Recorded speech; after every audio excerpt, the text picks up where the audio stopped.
17 रमज़ान। सुबह की आज़ान अभी गूंजी थी। रेत गरम थी, धूप तेज थी और सामने खड़ा था 1000 का लश्कर।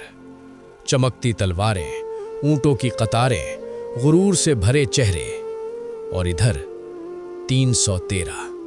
कुछ के पास तलवार नहीं थी, कुछ ने कभी जंग नहीं देखी थी, कुछ के पाँव में जूते तक नहीं थे, मगर इनके सीनों में एक आग थी, एक यकीन था, एक मोहब्बत थी।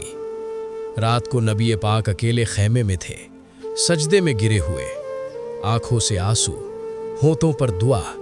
या अल्लाह, या अल्लाह, अगर आज ये मुट्ठी भर लोग मिट गए तो फिर इस जमीन पर तेरा नाम लेने वाला कोई न रहेगा।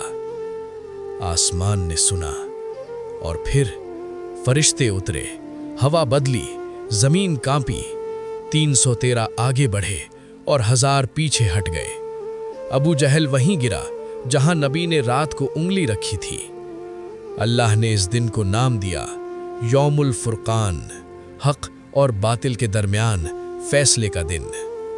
313 के पास सब कुछ कम था, बस एक चीज ज्यादा थी, अल्लाह पर भरोसा, और वही काफी था।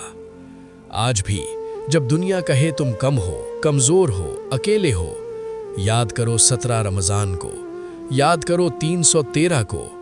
अल्लाह का साथ हो तो गिनती नहीं होती।